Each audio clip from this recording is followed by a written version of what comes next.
විශ්ව ලෝක කුසලාන ඉතිහාසයේ මෙතෙක් පැවැත් වූ විශිෂ්ටම තරගයට හිමි වාර්තාව ඊයේ රාත්‍රියේදී නවසීලන්ත කණ්ඩායම ඉදිරියෙන් ලියා ගැනීමට ඔවුන් සමත් වුණා. ඒ ලෝක කුසලාන ඉතිහාසයේ මෙතෙක් තරගයක හඹා ගිය වේගවත්ම හඹා යෑමයි. පින් ඇලන්ගේ වාර්තාගත ශතකයේ හමුවේ අපරාජිත දකුණු අප්‍රිකාව දනගසයි. නවසීලන්තයේ අවසන් මහා තරගයට සුදුසුකම් ලබයි. 2026 T20 ලෝක කුසලාන තරගාවලියේ තීරණාත්මක පළමු අවසන් පූර්ව තරගයේදී කොල්කතාහි ඊඩන් ගාන්ස් ක්‍රීඩාංගණය දෙවනත් කරමින් නවසීලන්තයේ පින් ඇලන් විසින් පිහිටුවන ලද නව ලෝක වාර්තා කිහිපයක් සමගින් මෙතෙක් තරගාවලියේ අපරාජිතව සිටි දකුණු අප්‍රිකානු කණ්ඩායම අන්ත අසරණ තත්ත්වයකට පත් කිරීමට නවසීලන්තයේ සමත් විය. කඩුව 9ක දැවැන්ත ජයග්‍රහණයක් වාර්තා කළ නවසීලන්තයේ ඒ සමගම ඉරිදා පැවැත්වෙන ලෝක කුසලාන අවසන් මහා තරගයේ සඳහා සුදුසුකම් ලබා ගත්තා. මෙවර 20 ලෝක කුසලාන තරගාවලියේ සෙමිෆයිනල් වටේ පළමු තරගයේ ඊයේ රාත්‍රියේදී අපරාජිත දකුණු අප්‍රිකාව හා නවසීලන්තයේ අතර පැවැත්වුණා. පළමුවෙන් කාසිය වාසිය දිනාගත් නවසීලන්ත කණ්ඩායමේ නායක සැන්ත පළමුවෙන් ලකුණු රැස් කිරීමට දකුණු අප්‍රිකානු කණ්ඩායමට ආරාධනා කරා.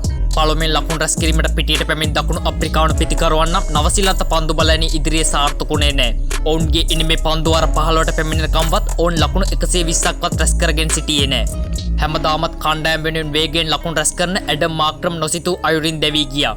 මාක්‍රම් රවින්ද්‍රාගේ බෝලයට එල්ල කෙරූ දැවැන්ත පහර නවසීලන්ත පන්දු රකින්න මිචෙල්ගේ අතටම ගියා. නමුත් ඒ උඩ පන්දුව ඔහු අල්ල ගැනීමට පෙර ඒ බීම එකපාරක් වැදී තමයි ඔහු අල්ලගත්තේ. නමුත් තුන්වන විනිසුරු ඒ අවුට්සේ ලබා දුන්නා. විනිසුරු කෙසේ වෙතත් ඒ රැකගත් ක්‍රීඩකයා දන්නවනේ ඒක නොට් අවුට් කියා. ඒත් ඔහුත් කටවහගෙන පැත්තකට වී සිටියා. මෙම අවාසනාවන්ත හොර අවුට් එක දුන්නේ නැත්නම් අනිවාර්යෙන්ම මාක්‍රම් ඊයේ දිනේදීත් කණ්ඩායම වෙනුවෙන් හොඳ ඉනිමක් ක්‍රීඩා කරනවා. ඔහුගේ දැවී යාමත් සමග පිටියට පැමිණි පිතිකරුවන් සියල්ලන්ම සාර්ථක ඉනිමක් ක්‍රීඩා කරේ නැහැ.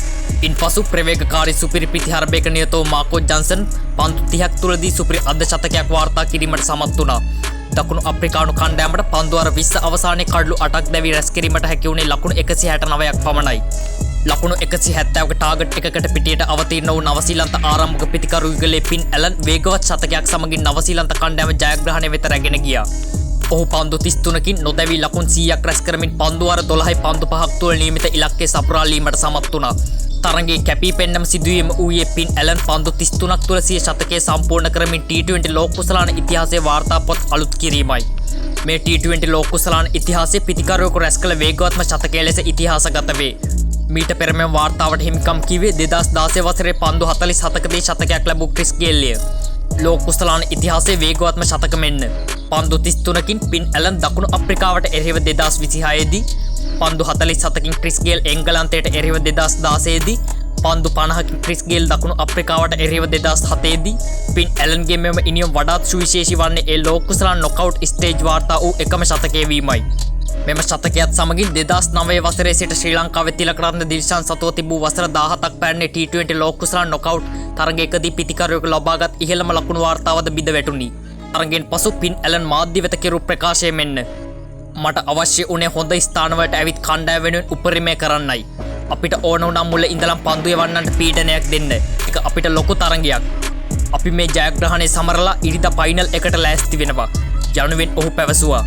මේ අනුව නවසීලන්තයේ ඉරිදා පැවැත්වෙන අවසන් මහා තරගයේදී ඉන්දියාව හෝ එංගලන්තය සමග තරඟ වැදීමට නියමිතයි.